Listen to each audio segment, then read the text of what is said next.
the appointment. We have done that in the federal service I worked in. You could do the training, get your check marks on the box. When it came time for the appointment, you could apply, and then they would look and see, okay, he's had all that training, go ahead and appoint him. So it works well. We're glad to get that Doug has positioned us this way, and we'll listen to other applications as they come. And with that, I will ask Patsy to call the roll. Ron Friedman, 4. Harry Pearson, 4. Omar Capellan, Melissa Ass, 4. Lamar Russell. 4. Okay, you're now positioned to be appointed should the need arise, so just stay tuned. Do you have, before you go away, do you have any holdbacks, any problems? I saw you shaking your head. My husband, Jeff Zucker, is in, and he was wondering if we were leaving, and I would like to stay and watch the rest of the meeting. So that was what I was shaking my head about. Okay, and then he can take you to dinner. Actually, I'm taking him to dinner tonight. Hey, it's the American way. Okay, that brings us down to item 3. We're going to have a quasi-judicial public hearing, and we're going to consider a recommendation to the City Council for rezoning from C2 to planned development per city code. And that property is what we have known for many years as the shuttle to repair depot, and then recently as Craig Technologies.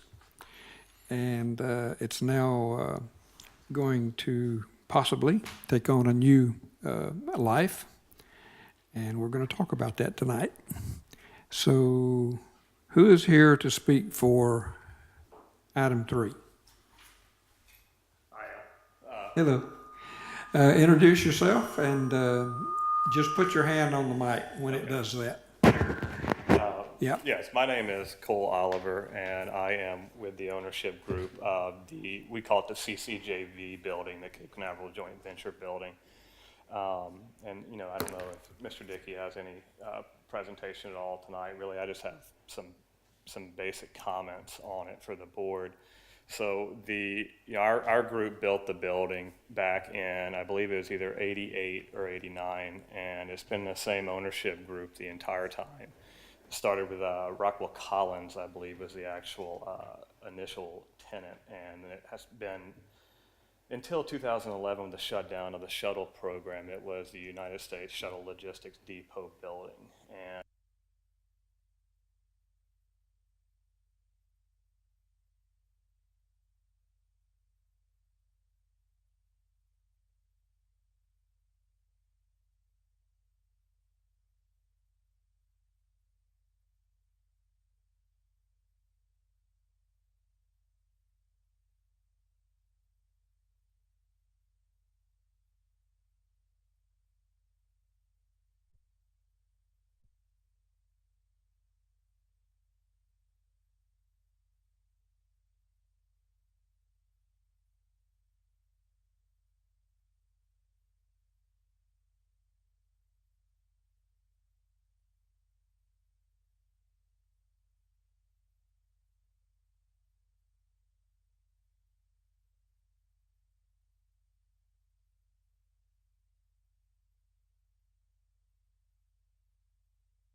new access cuts, individual access cuts onto these out parcels directly onto Astronaut. We're trying to get away from more access or more driveway cuts onto Astronaut. So what we'd be looking for is some kind of internal circulation. So a potential customer would need to come into that main entryway right here and access that property. I believe, and Cole, you're going to have to help me with this. Is this right here a second proposed access point? Yes, we've been in conversation with our neighbor, Mr. Bacher, and his group about trying to align his existing driveway with what is, I guess, Thurm Boulevard. And in coordination with the city and the other neighboring landowners in the area, working with FDOT to try to get a signalized intersection in there to calm traffic on A1A to slow it down, but at the same time ease the pedestrian access back and forth. Because when these out parcels get redeveloped, we envision a much more walkable and biking friendly area, and you certainly don't want people trying to cross A1A there without that facility put in place. So we've had discussions with FDOT about it. They were generally in agreement, but they really have to see the traffic demands to meet it. And in coordination with what Mr. Bacher is doing across the road and what he's done at CHS, we think that the demand will be there. And I know, Dave, you and I and Mr. Morley have talked about it as well. Yes. All right. So those are let's see, the survey, again, this is just really more for kind of presentation purposes. The board received a full-size survey in your packet. I hope you had a chance to look at that, but this is really for purposes of the audience primarily, so they can see a survey. And we have reviewed that, and our city engineers looked at it as well. So, and that's really it as far as the slides go. I'm going to get back to this as I go through my presentation now. Again, from the first page of the staff report in the summary, the request is a rezoning from C2 to PD to allow for a mixed-use project, and we've gone through those uses that we're looking that are being proposed right now. To include indoor climate-controlled storage, light manufacturing, and 2 1-acre commercial outparcels. It's approximately 12.42 acres in size and is within the A1A overlay district. The proposed uses, both the outparcels as well as the climate-controlled storage, are allowed in the overlay through the PD process. The parcel is located in flood zone X, which means it's outside of the 100-year flood zone. There are no jurisdictional wetlands on site. Impervious surface is 80% in the overlay district. And what we'll do, we'll implement that. We'll take a look at the out parcels themselves. So when they come in to be developed, we'll make sure that none of those are exceeding that 80%. I know this is the first PD I've dealt with since I've been here at the city, so I don't believe there's a lot of PDs that are processed here, so I included a paragraph about the general process that a plan development takes, and there's typically 3 steps, and you can see what those are. The first, a concept plan is submitted, and that's reviewed, and recommendation comes out of the city's development review committee.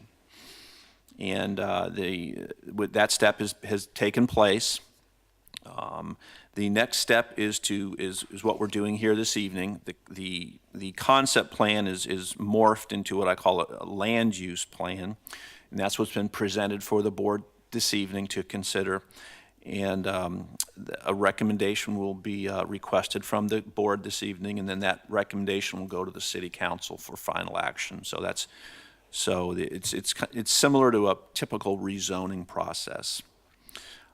The rest of the page 1 talks about the criteria that the code spells out that the P&Z board should look at and consider when a PD request PD is being requested.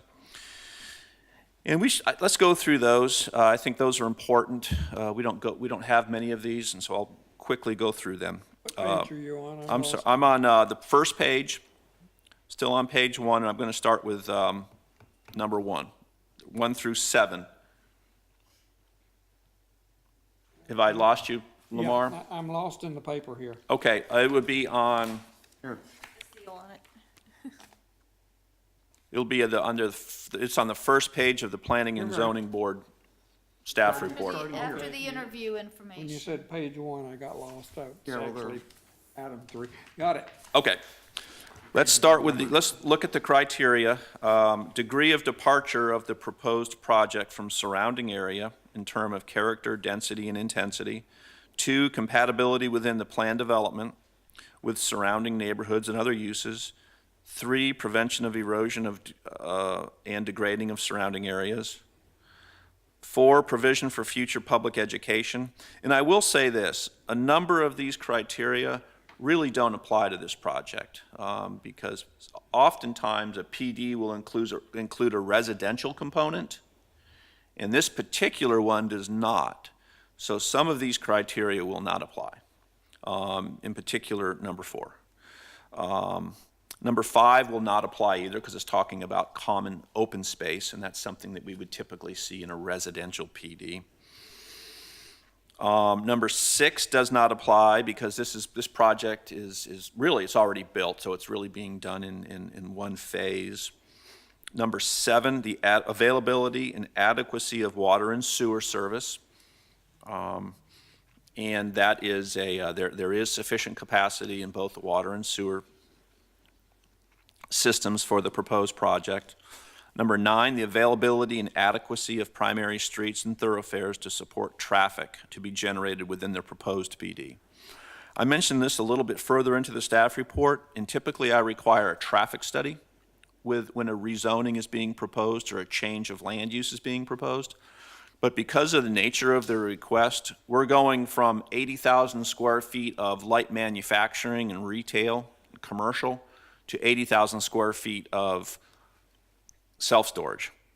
So there's a huge drop-off in traffic generation when you go from C2 to this particular PD. So I did not request a traffic analysis in this case. And number 8, and I just addressed number 8. Number 9, the benefits within the proposed project to the general public. Number 10, the conformity and compatibility of the PD with any adopted development plan of the city. In this case, that would be the overlay district. And number 11, the conformity and compatibility of the proposed common open space. And again, that's not applicable. There is no common open space being proposed. Next paragraph, section 110.742. Dave, can I interrupt you for a second? Yeah, sure. Can you just go back to that list 1 through 11 and tell me which ones you think don't apply? What don't apply? Sure, I'll be happy to do that, Omar. Just by the numbers will be fine. Number 4, I don't believe applies. Number 5 does not apply. Number 6 does not apply. 7 does. Number 8 does apply, but I think it's a non-issue. Number 9 applies. Number 10 applies. Number 11 does not apply. Thank you. Okay. The next paragraph, I talk a little bit about the specific requirements of the land use plan, and those are spelled out in that section I identify, 742, B2 and 3. Then we go into a little bit of the discussion and analysis of parking, because any time a project is proposing to remove parking from a site, my radar starts going off. And what we're in let me just read the paragraph below the table. Currently, the property includes 452 vehicle and 7 motorcycle parking spaces. The proposed out parcels will eliminate 193 vehicle and 3 motorcycle spaces, leaving a total of 259 vehicle and 4 motorcycle spaces to serve the building. As indicated above, the self-storage component of the project will require 12 spaces, leaving a total of 247 vehicle spaces to serve the remaining 80,000 square feet. The two out parcels will be required to provide parking within each development site. So they're kind of standalone. They live and die on their own. So the point in this conversation is we looked at the parking spaces that are going to be lost because of these 2 new commercial out parcels. They're basically going in the parking lots. They're going to be losing a certain number. And we've got 247 spaces left. Now, of that 160,000 square foot building, we need 12 spaces to accommodate the self-storage. That's roughly half the building. So if you remove the 12 from the 247, we've got 235 spaces left to accommodate the 80,000 square feet of, I'll call it light manufacturing, the northern 80,000 square foot. So we don't have a user in there right now. So we don't know how many spaces ultimately are going to be required by that northern 80,000 square feet.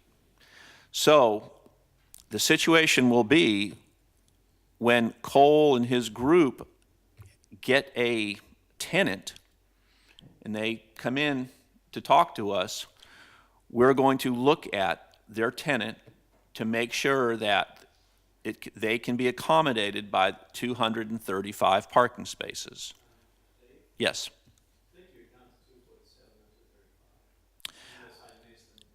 Did I already take the, okay, I'm sorry, you're right. I already took the 12 out of the 247. Thank you.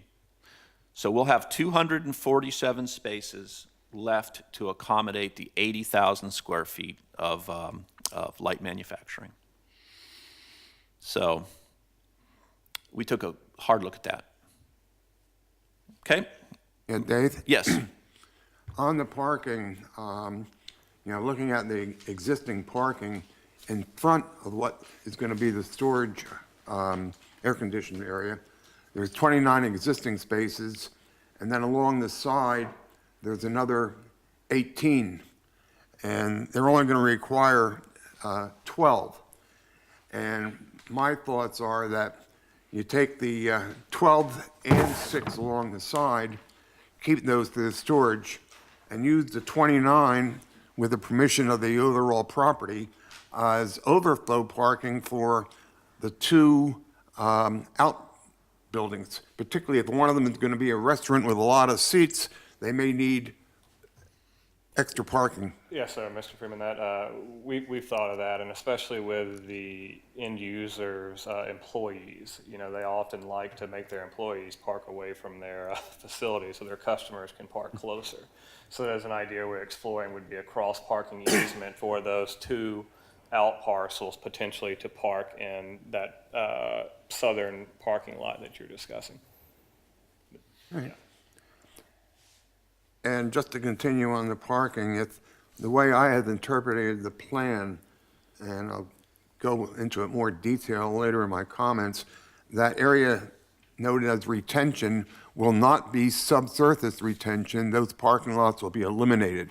That's part of the parking you're saying are going to be eliminated, the 193 that are going to be eliminated? Yes. Okay. Yes, that's part of I'm having a hard time controlling.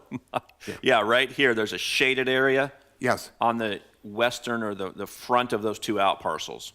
Yeah, that's shown as retention.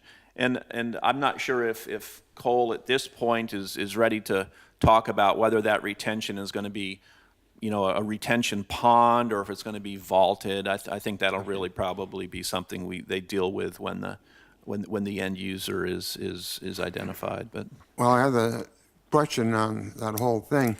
If you had that existing parking lot for whatever methods they have of controlling and treating the surface runoff, if you're reducing it at least by a third, you're reducing it significantly, do they need to really have new retention. I mean, it would be good for the environment, the lagoon and everything, but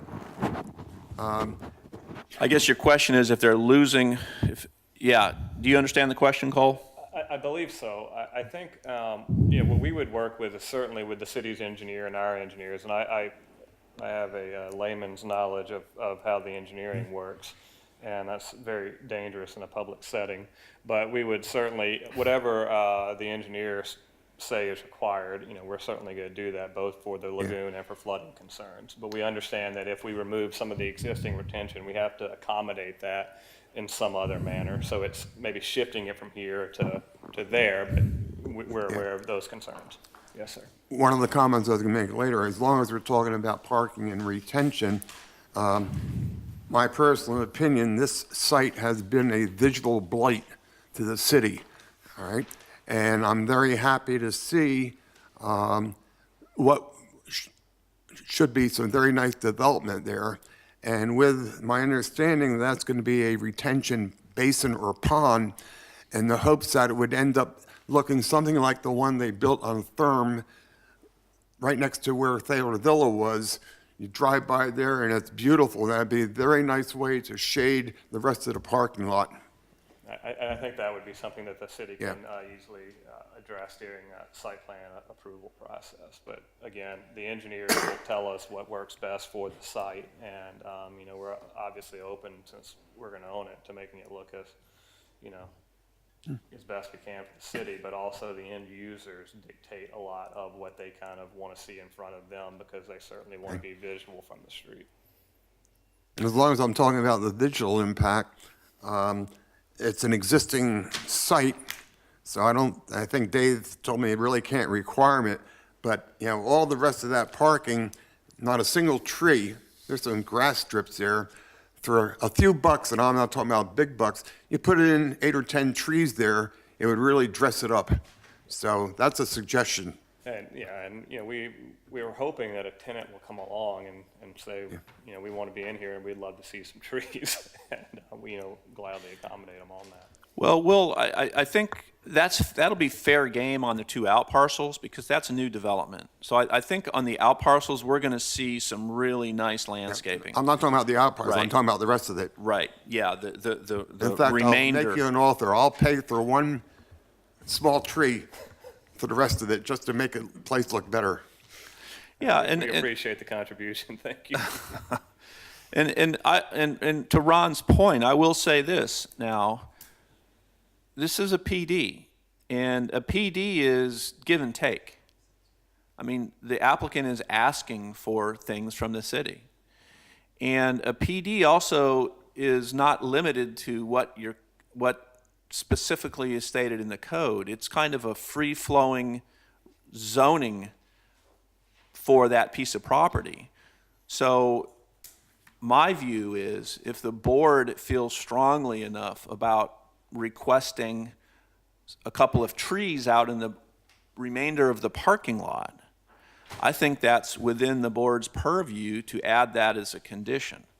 Now, again, a PD there's give and take in a PD. It's a completely free-flowing process. So I see Cole over there. Well, to kind of address some of both your comments and Mr. Friedman's is, we don't know how the new retention schemes are going to lay out. So what we really don't want to see is a new retention scheme come in where we've gone in and put some trees in, and that's where the engineers are saying trees have to go. We're not opposed to trying to make it look good, but we really don't like spending money twice.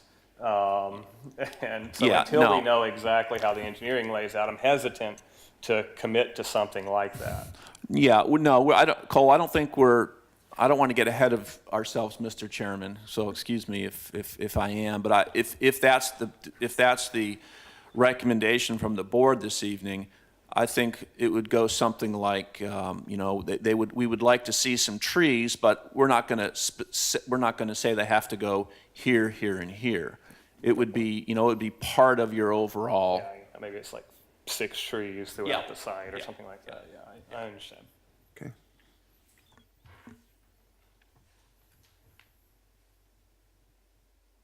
Well, okay.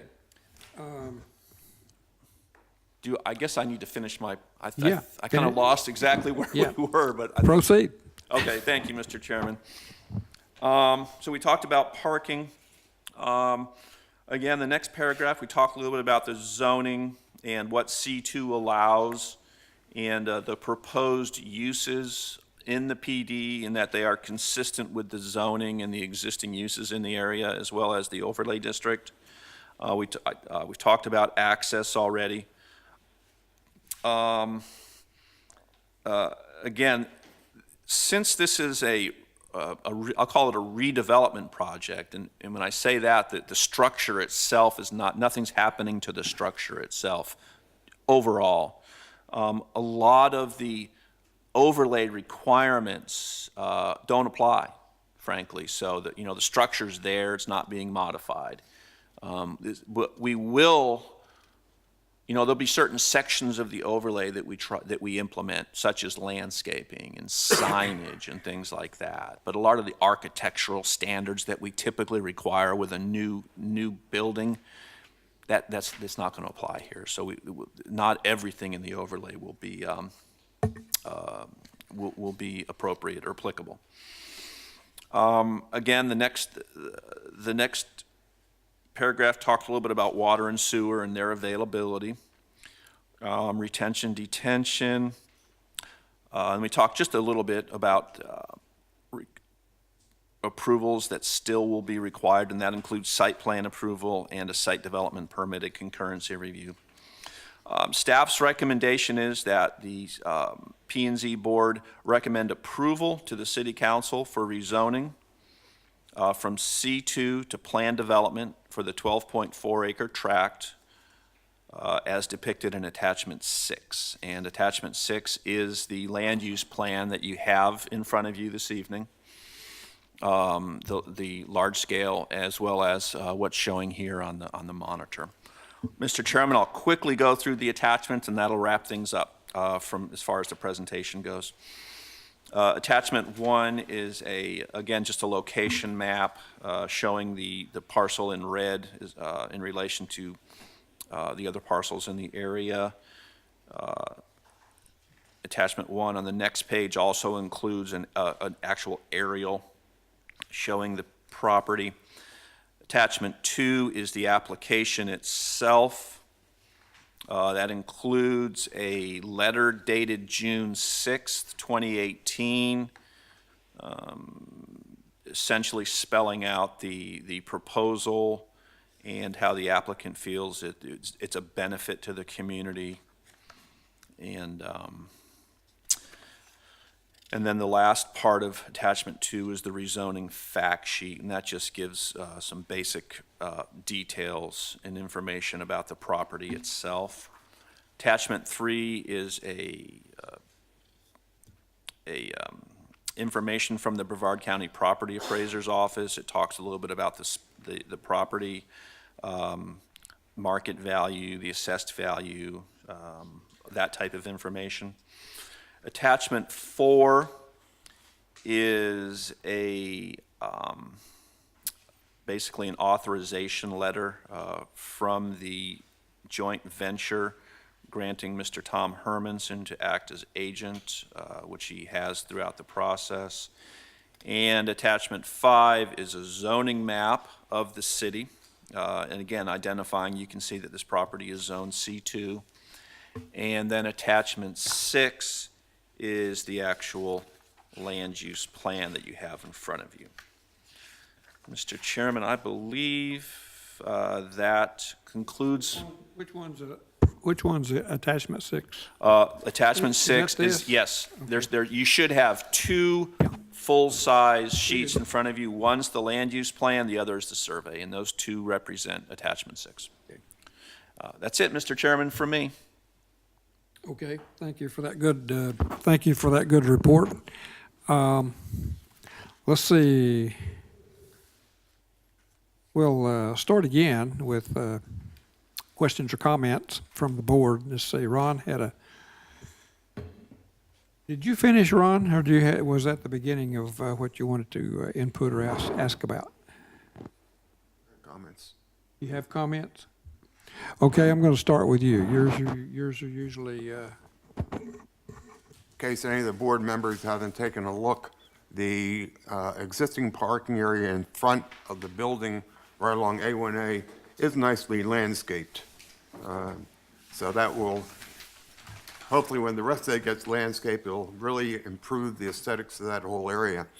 In reviewing the plans and my comments, I already sat down with Dave and gave them to him, and he's assured me that they will be taken care of, but I'm still going to bring them up to the board to explain something. And those comments are that neither sheet has the seal and signature of the licensed land surveyor as required. As a result, the one has the zone wrong, it has the flood zone wrong, and because it has the zone wrong, it also has the required data, the side yards, etc. They're all erroneous. And actually, there is a difference in the two plans. One shows the property line at the edge of West Central, and the other shows the property line in the center of West Central Boulevard. And West Central Boulevard, by the way, is not owned by the city. And the reason for my bringing it up, I've heard, I get a lot of criticism for almost every plan submitted to us, not signed and sealed by the surveyor or by the engineer, and, you know, all these little errors in the plan that he's bringing up. The reason for it is, you know, I was a professional licensed engineer, civil environmental, worked in, licensed in 2 states, and I did a lot of design work. And as a professional, if there was a problem with the plans, I was personally held responsible. I could not hide behind a company. I could not hide behind a corporation. I could be sued as an individual. And one time I was sued as an individual. A 10-foot high retaining wall I had designed failed. Unfortunately, nobody was hurt. And the bottom line was an employee of the contractor took the digital plan, changed the rebars to wire welded mesh, and that's what they built. And as soon as we found that out, and that plan did not have my original seal and signature on it, that ended it right there. So that's why when I review these plans, and it's a force of habit after designing and reviewing plans for over 40 years, I want to see it done correctly the first time it's submitted to us. And, you know, this little items that I just mentioned, again, Dave knows about them. He's assured me it's taken care of, so I have no further problems with the plan. As I said, I'm very happy to see a proposal that's going to improve the aesthetics of A1A in the city of Cape Canaveral. And I believe, I thought that, I was under the impression that updated plans signed and sealed by a surveyor had been dropped off to the city at this point, and I don't know if they didn't make it in time with the package, but if not, please let me know. We'll make sure that you guys get. No, we received copies. We're good. Thank you. okay. Ball's in your court, so you finished that work out, Dave. If no other Okay. board members have a comments, I'd like to make a motion. Well, we're not done yet. Good questions. Hold that motion. Melissa? Okay. I kind of have a two-parter question, and looking through the criteria, I'm not sure that I agree that several of them don't apply, but luckily, the 2 that I chose to focus on are ones that David agrees are important to this property. So I'd like to first talk over number 10, which concerns the, the conformity and compatibility of the PD with the adopted city development plan. So if we talk about the overlay, I think that's what we're looking at there. So in 2008, we adopted the overlay, and so with that, the city made a conscious choice to change this property from M1 to C2, and so that thus eliminated your self-storage option or warehousing, that kind of thing. And so this, I perceive, was done in an effort to move the city forward, and this area in particular forward, to give it uses that are beneficial to our residents and our visitors. And as of right now, as of everything we're talking about, I don't see evidence to support a code change to PD, which would, in my perception, allowing this M1 type of use in the middle of this area that's moving much more toward a commercial type of world. It just doesn't make sense for me. So it feels like this would kind of negate this 10 years of progress that we've tried to make with the city toward modern improvements and modern goals, and away from the industrial slum potential we had faced before this 2008 change. So allowing this code change based on the information I have as of right now, I feel like it would weaken the enforceability and the intent of our code of ordinances by demonstrating a willingness to change change a course set out by our city for the whole city from 10 years ago in order to increase the short-term profitability for just this one property owner. So I think this property has a unique character, and I think that's a call for creativity and investment by the owners. The C2 category is wide open. There are tons of things in there that could utilize a large space, and even as you mentioned, subdividing that property into smaller entities could open it up. So I don't think this is a time for elasticity within our codes. Yeah, may I respond, briefly? First, I can't say I disagree with you on some aspects of it, but my understanding is the C2 district currently allows for warehousing as it is, so it can already be utilized as a warehouse.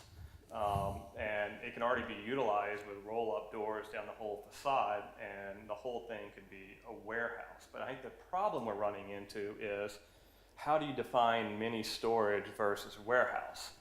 I think that in order to move the city further in the commercial redevelopment of this area, we're going to have to do something to allow that parking to be freed up. And the only thing that really allows that parking to be freed up is this interior self-storage unit, which will look like an office from the outside.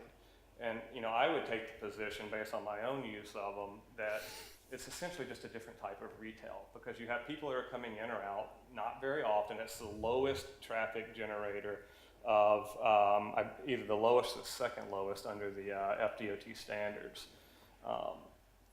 So I think that the owners are being creative trying to do this. Otherwise, it's going to be marketed as what it is. And they're doing the best they can to bring something to the city, which the market studies have said they need, and what the different retailers we've talked to said they want to be. So, I know that probably doesn't address all your concerns, but as far as this is C2 and it can't be, you don't want it used as warehouse, that's already what it's allowed to be used for. This is kind of, I think, gives you a more definite view of what would be happening if this PD is allowed. Okay, I'll have to review the code. I guess I missed the portion that talks about warehousing in C2, so that's Yeah. my mistake. Well, I can jump in a little bit on that. It is kind of it's an interesting. I've dealt with a lot of people in the city who wanted to do mini warehousing, and they're always looking at C2. We have a big C2 district down on Center Street, down here in the south part of the city. And I've talked to a number of people about mini warehousing down there, and it's not allowed. Mini warehousing is not, self-storage is not allowed in C2, this straight up C2 zoning district. However, as Cole's saying, warehousing is allowed. So, and let me discuss that just a little bit, what the distinction is. Warehousing is defined in our code by, let's just say we had SpaceX in here. Or let's just use a different company. Let's use SpaceX. a SpaceX type user would be allowed to have if they're we have a manufacturing company in the city, and they have a warehousing component to that. So they could have, let's just say, on 80,000 square feet, they could have 20,000 feet or 30,000 feet of manufacturing space. The Right, yeah. balance of that, they could warehouse all of their components and all of their supplies, and once they built something, they could warehouse all of that Yes, currently okay. in That- C2. that So, I'm aware of. I so was doing that warehousing is an allowed use in. But it's not strict warehousing with no other function. And with it. Yes. David, if I can ask David the question, because I think Ms. Bass is on to something. David, what uses are currently permitted in the PD zoning district? If this was approved by the council, what uses would be allowed? The uses that would be allowed in this, and it's really a site-specific, PDs are site-specific, we would be allowing approximately, don't hold me to, it's going to be 1,000 square feet here, give or take, 80,000 square feet of continued C2 uses. That would be on the northern end of the building. Anything that goes on in C2 is permitted in there. The southern part of the building, the 80,000 square feet, the southern half of the building, would be permitted to be used as indoor, air-conditioned self-storage. David, where on the land use plan that was submitted, maybe it's on the certified copy that you have, but where on the land use plan that's been submitted by the applicant, does it specifically identify the land uses that are going to be allowed for this particular site? Right. If a PD zoning was approved, because currently, they're entitled to the uses that are set forth in the C2 zoning district. Okay, and you just made a statement that they would be able to do C2 type uses, but I don't see anywhere on the land use plan where it's stated. If you look at the land. Because right now, all I'm looking at is a land use plan that says industrial use for a portion of the building, but doesn't identify the light industrial uses that are currently permitted in the C2 zoning district. And it's unclear to me whether that could mean some other industrial use that's not currently allowed on the property. I don't see that specificity on the plan, and I think that's required by the code. In fact, you're talking about mini storage, all right, and I don't even see that listed on the land use plan. All I see, frankly, is storage within an existing building. So I don't know if that's like bulk wholesale storage, or you're talking about mini storage units that are going to be accessible so totally from an enclosed building, or whether that building could be repurposed to have exterior type storage access. I think there's not, I don't see that specificity.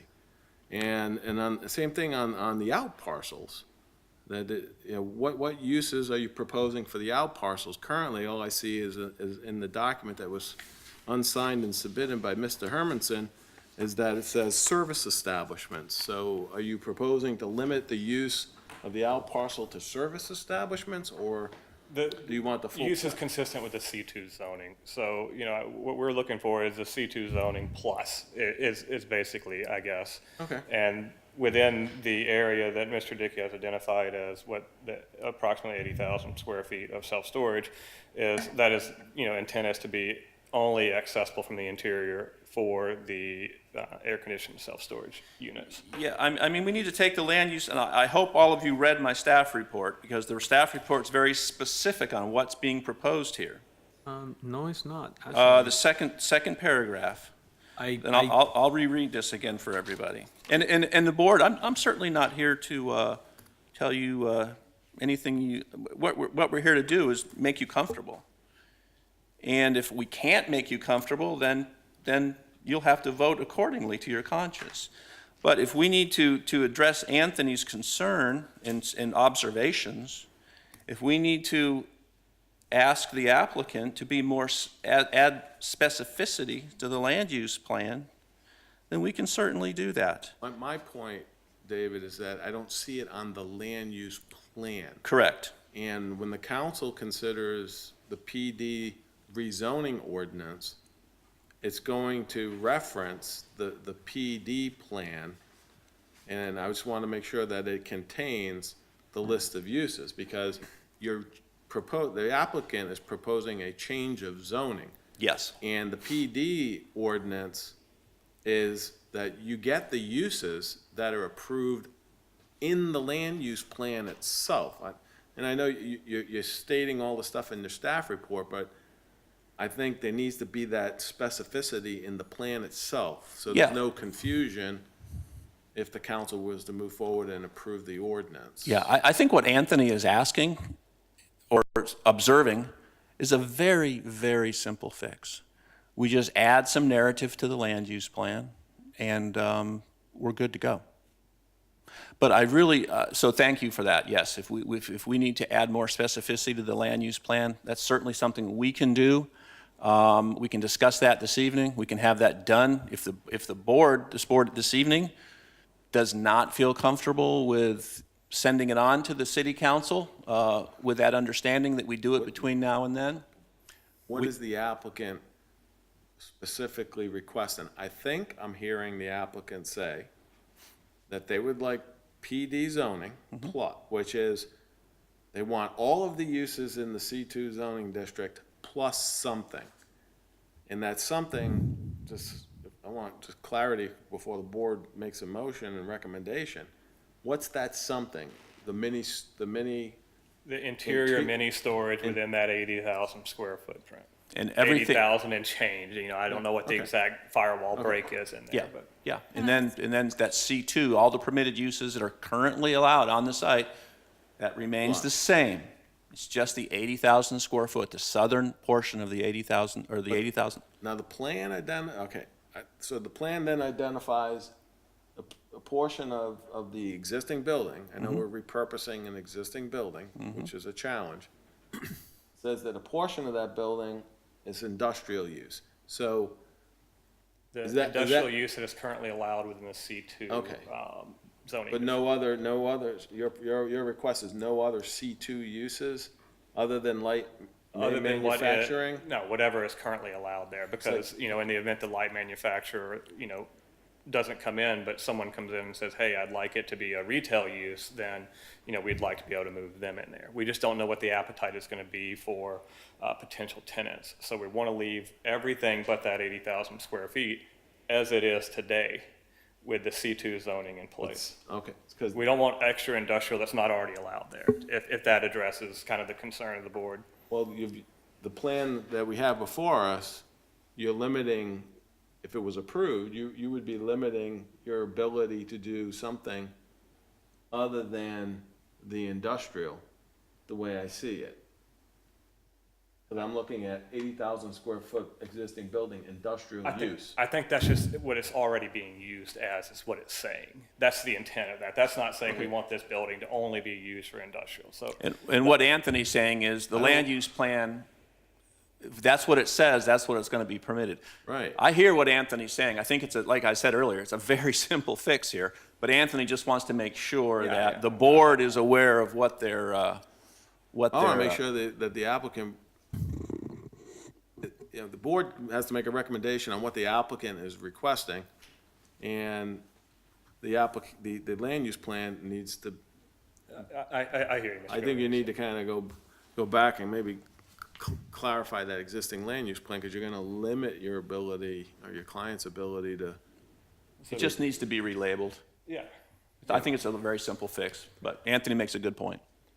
and, I would request, if the board sees favorably, to move forward with the caveat that that is fixed as discussed tonight, which would be the existing C2 uses that are allowed with, the interior self-storage within that 80,000 footprint is shaded. Right. And that would be the only limited area for the self-storage. Right. And then basically the rest of the site is gonna be subject to the existing Existing zoning zoning. that exists today. Correct. That's what you're. That's what we're looking for. We're all not right. trying to hide the ball Yeah, on that's anyone not, here. yeah, no, It's, I just, again, I wanna make sure that that's clear, because if this ever got approved, they're gonna be asking, well, what can they do here and there? And I don't want any, misunderstandings on that point from the city council standpoint and yours. And then, relatedly, you're showing two out parcels. Are you proposing that this property be subdivided eventually, or? It could be, it depends It on could be. how, it ends up breaking out with, the tenants we speak with. The intent is not to subdivide it, the intent would be to have multiple users on one ownership group. The same ownership groups had this for, approximately, I Then- don't like doing math in public, but 30-plus years. So those out parcels have to be, they have to be C2 uses. That's the intent, yes, sir. Yeah. Yeah, just so the There may board's- not be out parcels, though. They may not, there may not be a market for them, but we think that there is a market for there to be additional buildings placed there. Now, whether you want to call them an out parcel or not, it's kind of, See, so you're not wedded at to this the- time, we're not trying to do a plat or I guess- any mini plat. Why do you want to complicate your application with those out parcels? You don't need to do that until you get a real live customer coming in and at a real live need. Otherwise, leave it alone. You're just gauming up your application. Yeah, and I think the intent of the application was to show the board what was going to be used there. Those pieces would still be with the C2 zoning in place on where it's showing those two out parcels. We're not Well, that carving goes out without separate saying. out You got to parcels. do whatever They're actually business you do, building. you have to conform to the existing zoning. But I think I don't want to put words in your mouth, maybe potential future Yeah. building pads. Building pads, if you will, yeah. That could be subdivided is really what you're, That's what we're looking at, yeah. But you have to come in for those in the future anyway. In the So site why plan are you approval trying to do process. that now? because the PD zoning requires a land use plan. So as part of the land use plan, they're giving the city a heads up that we want building pads here that may become a subdivided out parcel, who knows, maybe in the future, but, they're giving you the heads up that these are future building pads. And I would imagine that Dave's already looked at the proposed building pads and said they meet the minimum size requirements, under the zoning code for an adequate sized, building pad or lot, right? So that's probably. I'm not objecting to anything. I'm just pointing out that you've added a complication you don't need to. But if you want to, fine. There's no out of bounds here. Flexible zoning. And Yes, David, that's the PD process. Yeah. and David, is there Melissa, I'm anything? not sure, Melissa may We're going to still- come back to Melissa. That's where we are right now in the process of the hearing. Melissa has the floor. We have an ongoing discussion to clarify the points. Now, if we've clarified up to where we are, I think that clarifies is the use, I think, comment that the board member made. Clarification. Yeah. It was a good discussion. Anything else, Anthony, before we move back over to Melissa? There was also the comment about the city's plans. David, is there any reference to this site in the redevelopment plan that may need to be taken into consideration? Not that I'm aware of specifically. Okay. Okay, back to you, Melissa. You still have the floor. Okay, just on the end of that one, just to clarify, so we're saying that the mini storage requires basically an M1 part of this whole complex. So is it my understanding that if mini storage came and went, would that M1 designation stay with that property? No, the PD zoning is use-specific. So Okay, if so the it's mini just warehouse that. use went away, That's what I'm then getting at. basically they would have to, it would have to be used for C2 purposes, Okay, any just to permitted use clarify. C2 Okay. use, yeah. Thank you. Okay, on to part two. Try to keep it quick. So that concerns the criteria number 9, which considers the benefit within the proposed development and the general public to justify the departure from the standard land use. And I saw in your submittal that it's mentioned that there was a feasibility analysis to support the inclusion of self-storage on this property. And so since I don't have a copy of that feasibility analysis, I talked to David, and he said that it was acceptable for me to Google self-storage and see what we have in the area. So I do have copies of that if anybody wants to see, but it's just a map with the 4 items that we have here, 2 of which in town are advertised as climate controlled. So I'm not seeing it's not readily apparent to me that this is something that the city doesn't have and does need, as it's stated in the letter. So I find that hard to reconcile.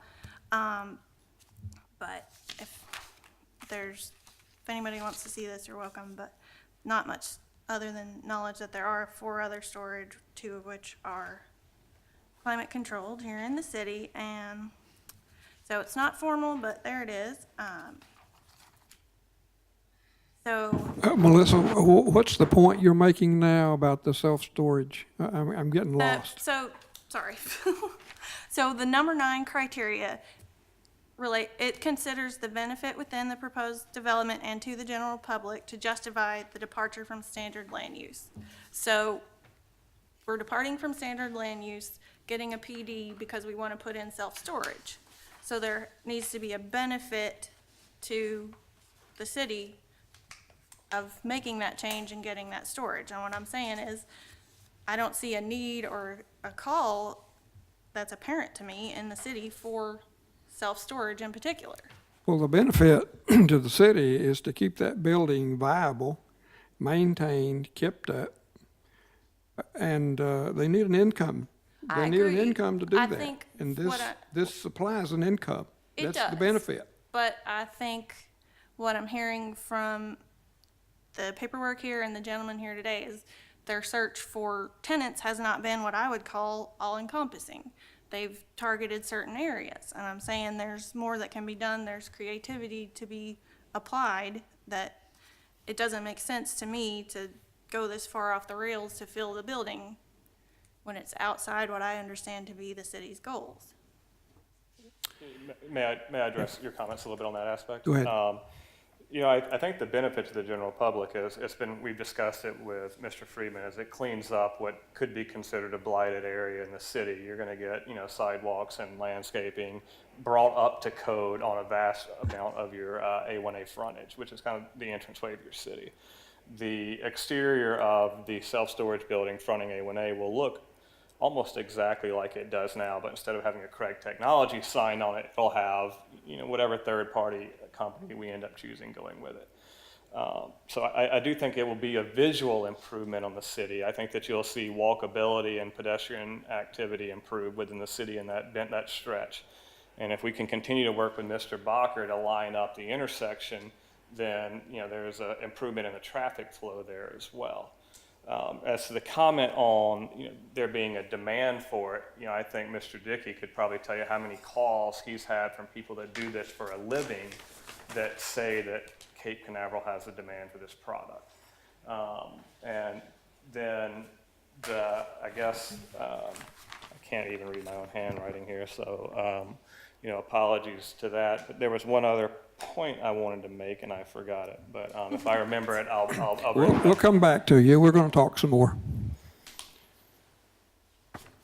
Oh, I'm sorry, I remembered it now. Can I address it before I forget it? There was a comment made that maybe we haven't reached out to enough or different users. We've had the building marketed with Lytle Beckner Robinson, who's one of the premier retail and commercial brokers within the area, and I can't tell you the number of people and different users we've brought through there that just, that's not where they want to be. And, we can't force people in there. We can market it to them and take it to them and say, please come look at it.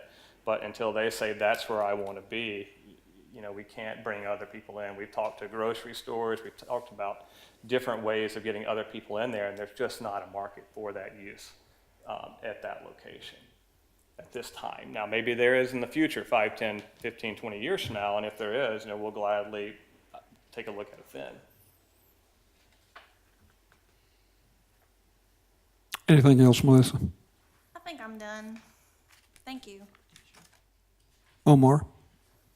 Thank you, Mr. Chairman.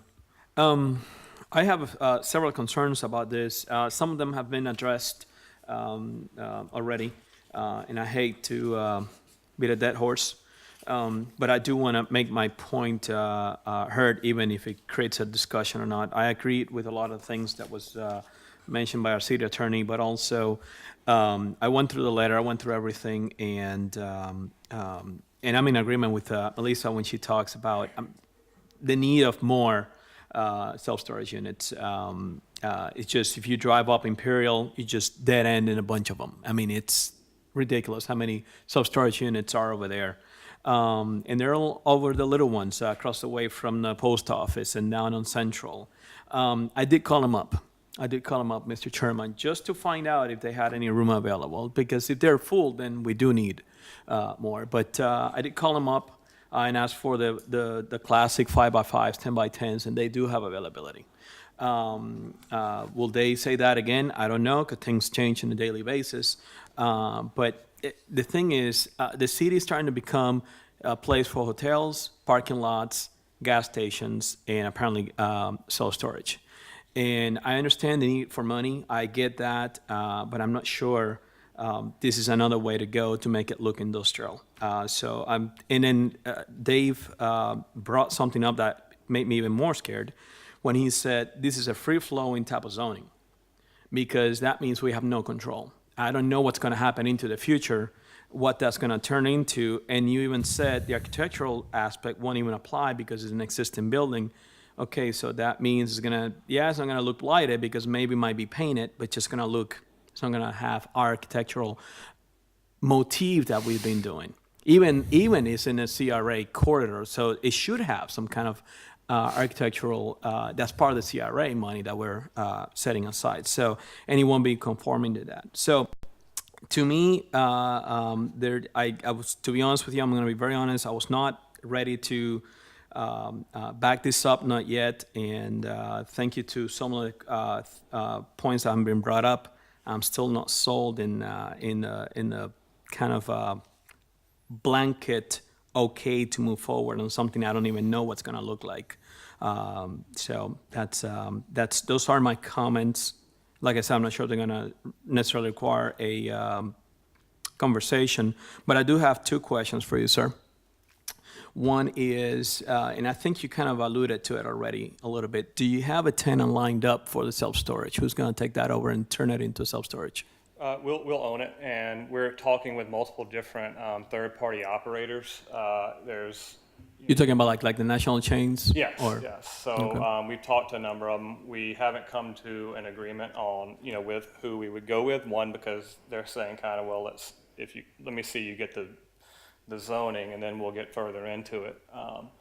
So there's two primary ones that we're really, still, I think, are, I would say, at the lead. But at this point in time, they've asked me not to put their names out there publicly, but they are nationally operated companies. Okay. And what would be your timeline at this point in time?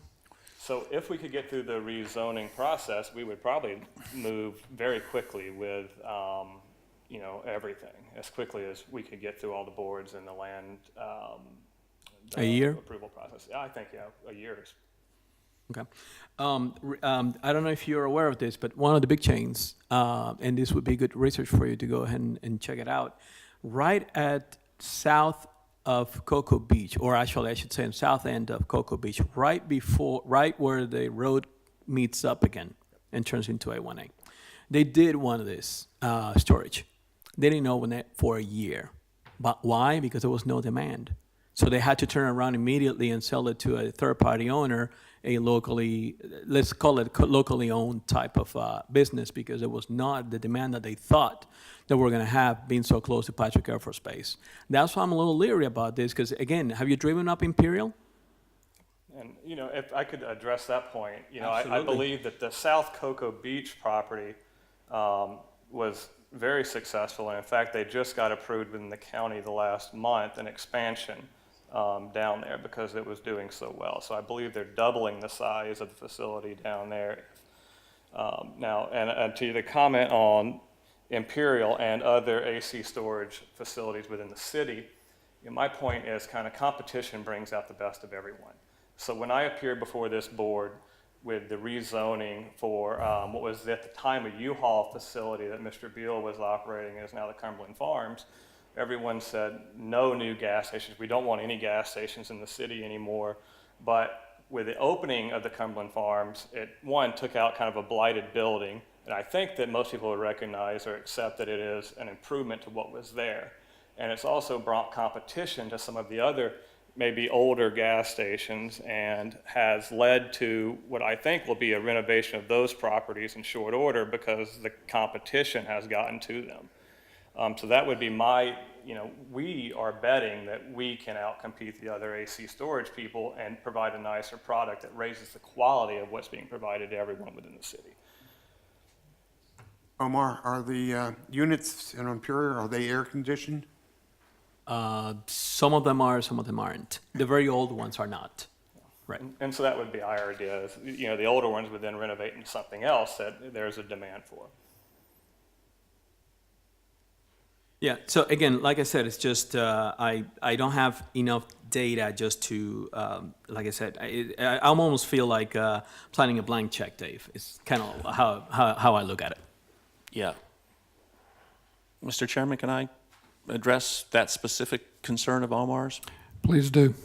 Yeah, Omar, I guess when I said free-flowing, it's really, free-flowing is, let's look at it as a bag of saccharin. Take that word back. You don't need the word free-flowing. You need Yeah. the word negotiated. Right. We are in the negotiation stage. If you've ever worked with concrete, we just put the water in the saccharin, and we're mixing it up, and we're trying to get it in a form to see what we like. When we get it in that form, we're going to step back and let that dry. And it is not going to move at all once it dries. Once the city council approves it, it is rock solid. Now, there's another aspect that Omar mentioned that we need to clear up. He's worried that he's signing a blank check Yeah, with, and with a PD. Yeah, that's A not the PD is case. not a blank check. No, not at all. It is a planned, I emphasized, planned development negotiated between the city and the applicant. Not finished. Hold that thought. It's negotiated, and it's negotiated to the comfort of all. And when that use ends, that PD goes away. You start all over again with a new use, new negotiation. So if they win, they're approved, they get their use, they operate their business, and the demand for storage goes away, or they find a bright new business opportunity, which I know they will. If you want to go and listen to the National Space Club every month, or the National Alumni League every month, there is a crush coming here that is not talked about much. For workers, for industry, for manufacture of rockets and rocket parts, and that's what this building used to do. So, back to blank check. Not a blank check. You're just agreed to a temporary use, a planned development lasts only as that use lasts. That's when these guys do something else with the property, it's gone. You start again. You have new negotiations for planned development. The PD is probably the most restrictive zoning category we have in the city. Well, Okay, well, what, Is it- that, I got in there. Do you have a comment? Go ahead. Yeah. Dave's correct in that if the land use plan has the specificity stated on it that's required, then the approval is as restrictive as what's on the plan. So it is restrictive.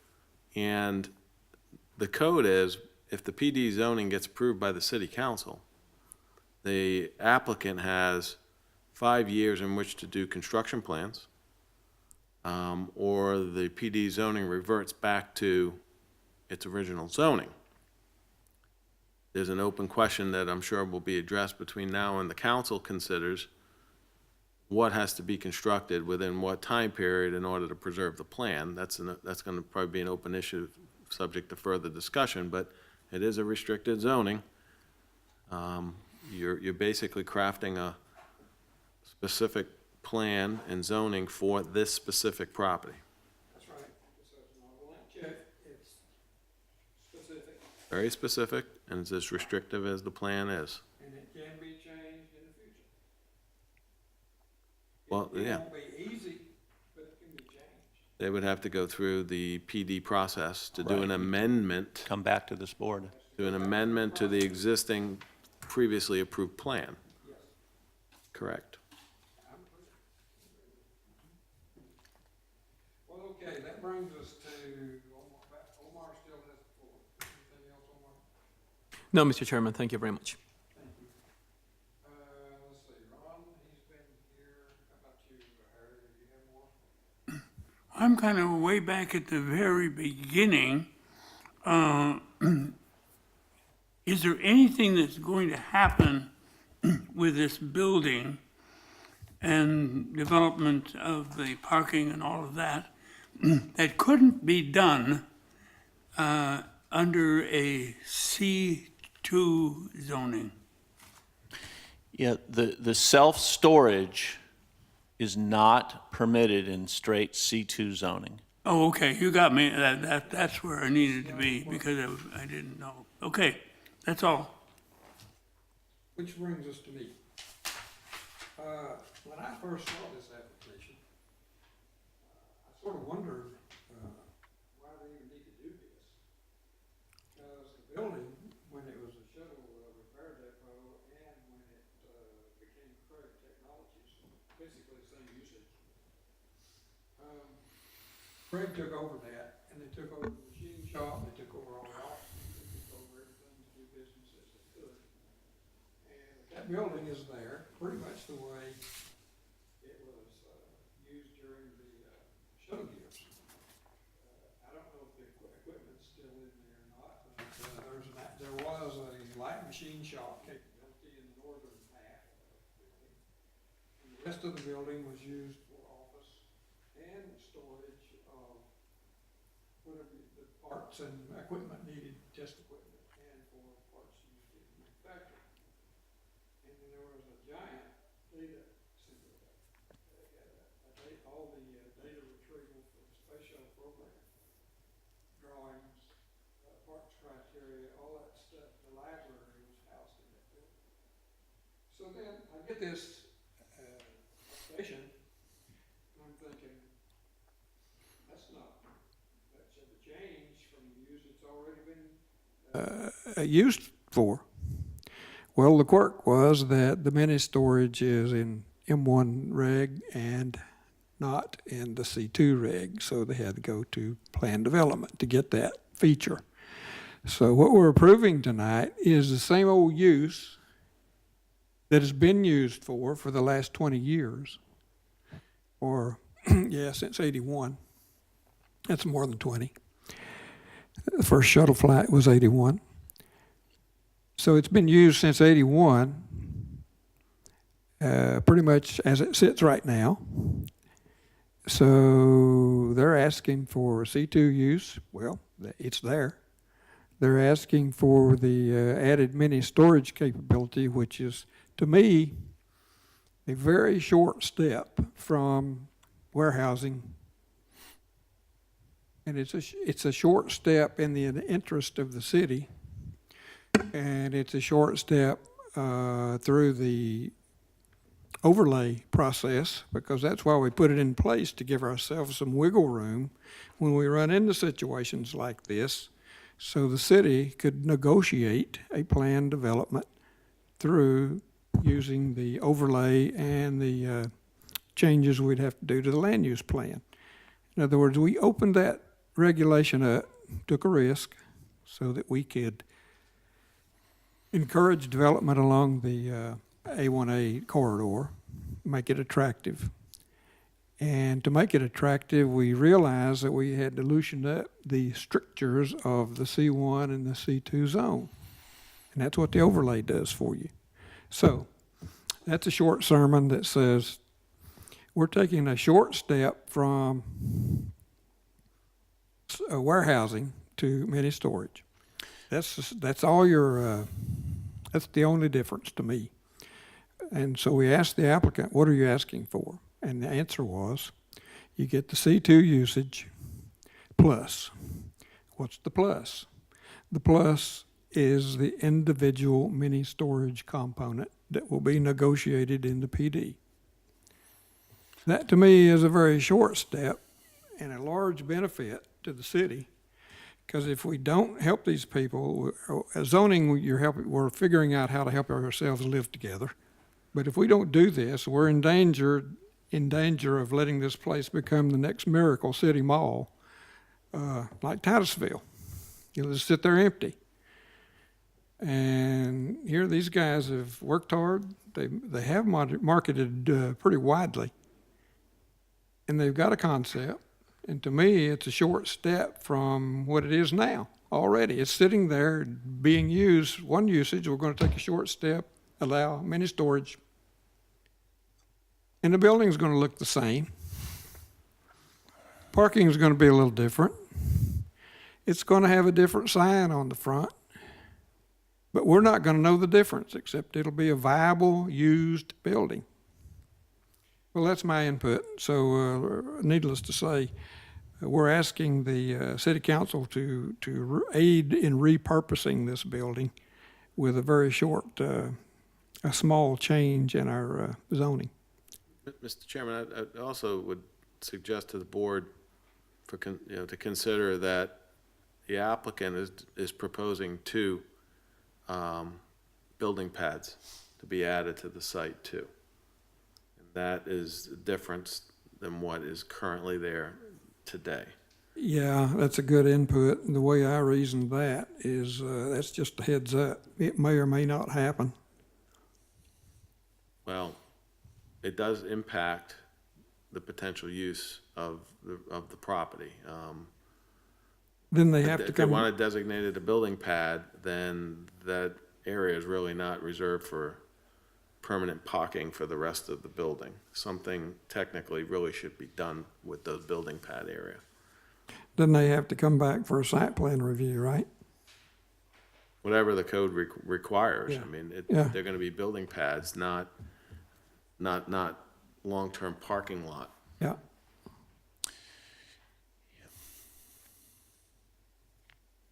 That's an issue that I think needs to be explored a little further.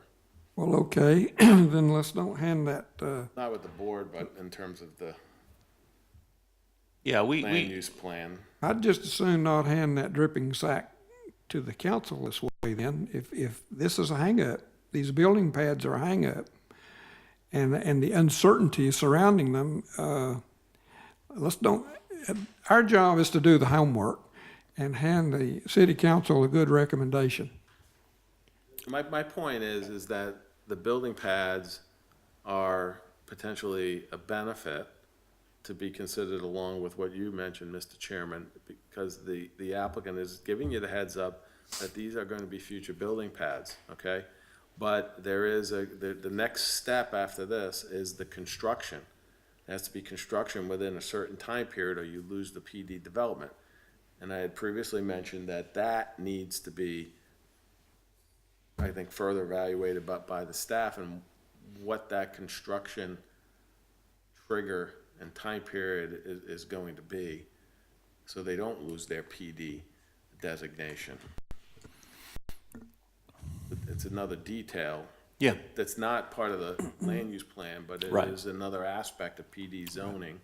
Said another way, if they get the PD to use the building as requested in tonight's application, they hang an albatross around their neck. They hang an obligation around their neck to get those 2 pads done in a certain length of time. May I interject on that?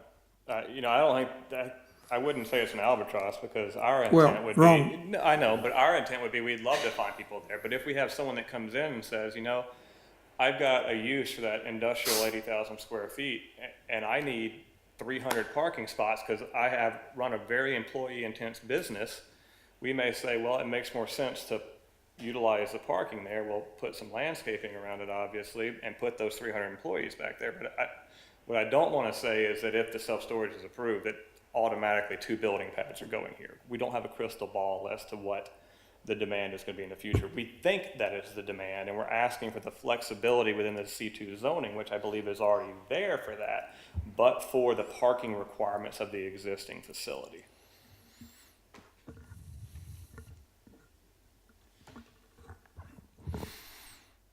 Okay, Anthony, help us to formulate a recommendation to the city council.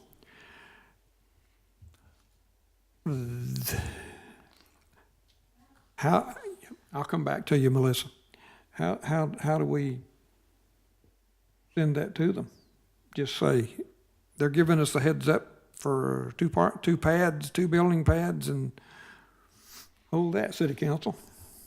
The board's task is to recommend approval or denial or approval of modifications for the PD zoning. PD zoning requires a land use plan. The land use plan that you have before you right here, that's what they're proposing to justify and support their PD zoning application.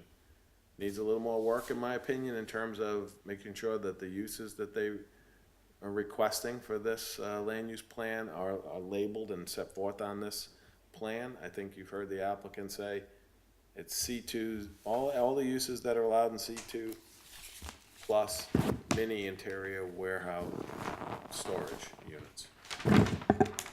So that's whether you want to recommend approval of this land But use we'll plan. be handing them an item that'll have to get discussed among the council about how to decide about the building pads. We're handing them an uncertainty. No, I don't know. I'm seeing on the land use plan two proposed building pads. Yeah, I'm not, Mr. Chairman, I'm not sure there's any uncertainty. I mean, the plan showing two building pads. Okay?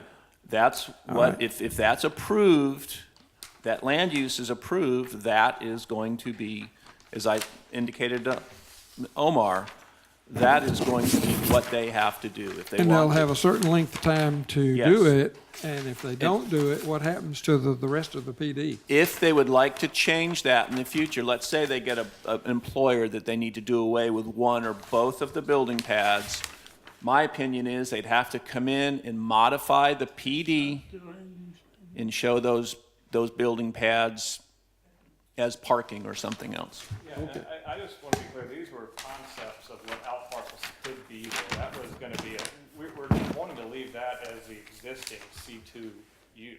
The only thing. Well, it'll have to be C2, no question Yeah, about that. But I don't want, I'm getting a little bit confused. I'm just trying to make sure that we're all on the same page, that we're not saying that is the building pad that is being built. What we're proposing is the land use there will be C2, which it already is. And whatever is done within that area will continue to be C2. Well, you know, they could have done that without putting it on their application tonight. They could have come in later and asked that, but Shown as two out parcels. I mean, I Yeah, don't know yeah. if you're proposing to amend this now, or, I mean, Dave, I don't know how you evaluated this land use plan, but it is showing two out parcels, AKA building pads, or one or the other. Yes, yeah. I'd forgotten you. And that's really what is in front of the board for a recommendation this evening. I mean, if Cole, what he's saying, well, that's what's in front of you right now. So, as I said, if in the future they have an employer that needs those out parcels as parking, then they come back and we talk. I think they come back through and this board considers eliminating that from the map, from the plan. All right, And we do and want that, the out parcels. My eyes just aren't good enough. I don't want to say that is the building envelope that is going on there, because that hasn't been drawn out with. Right, this is a concept plan. Okay. And That that- would be my point. and that's what we'll tell the council, to allay their uncertainty. You said, go ahead, I Dan. can appreciate, maybe you can't see that. I'll be happy to show you this, because I can appreciate it. What's proposed are two, looks like out parcels, 1.07 acres and 1.05 acres. There's no, Okay.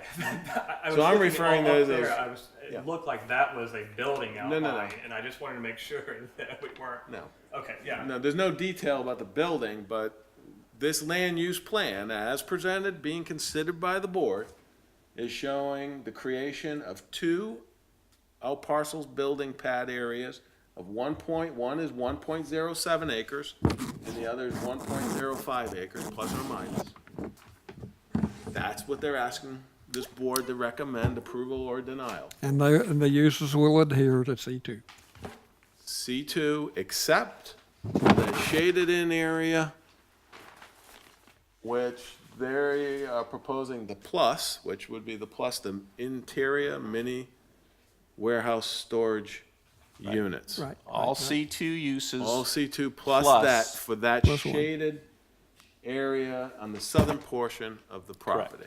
Correct? C2 on the rest of the balance of the property. That's the way we want There you to go. help get the council comfortable.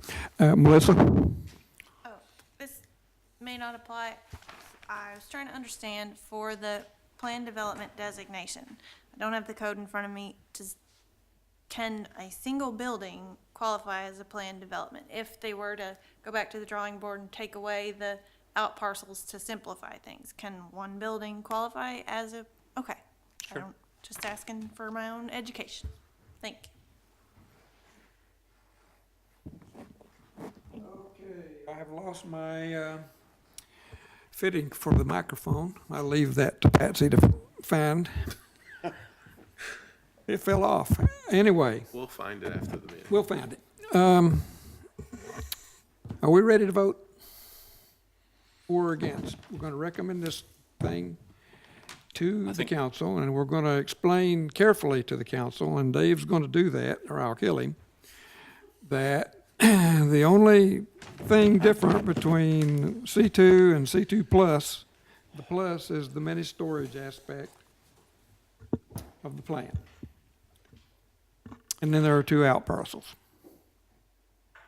And I won't kill you, David, but that's basically what we want to tell them. I have one final comment, but I'll wait till the board makes its makes its motion.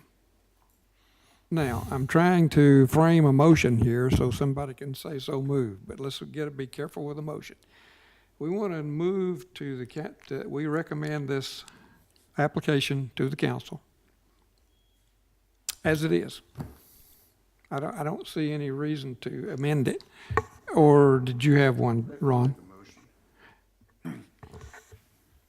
I move that the Planning and Zoning Board recommend to the City Council a rezoning of the parcel number 24-37-15-00-815 from C2 to planned development as proposed on the plan submitted to the Planning and Zoning Board and the city with two conditions. One, that the proposed 0.5 acre retention area between Astronaut Boulevard and the proposed commercial retail buildings be landscaped, and that trees and/or additional landscaping be added within the balance of the existing parking area. That's my motion. That's a motion. Is there a second? Well, I'll second it, just to get it on the floor. We have a motion on the floor, and that does not mean that if you have a concern, it has been forgotten. If you want to move for an amendment to the motion, you may do so.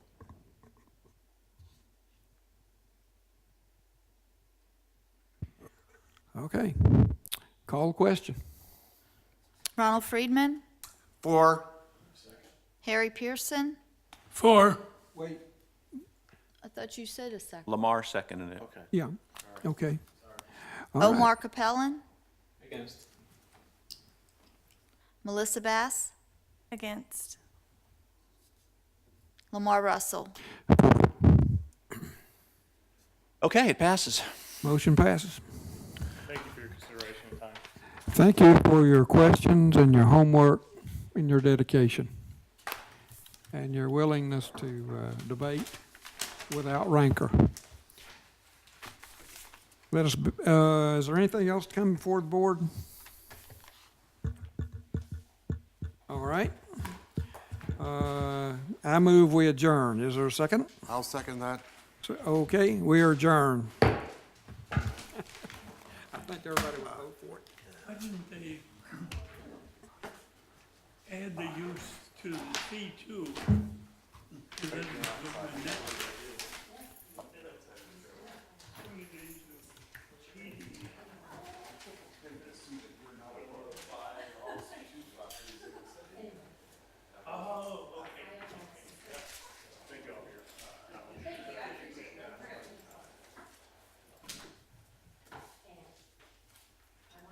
Yeah, just if you would just set them on the corner there, please. Thank you very much.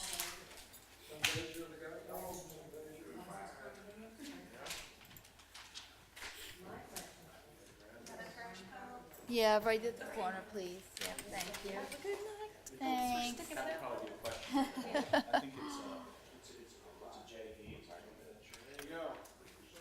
Right there, Harry. Thank you, thank you.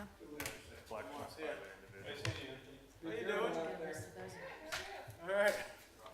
What brings you by? We haven't seen you. Probably go to Sunday. Yeah, they all live in the county. Okay, yep, all right.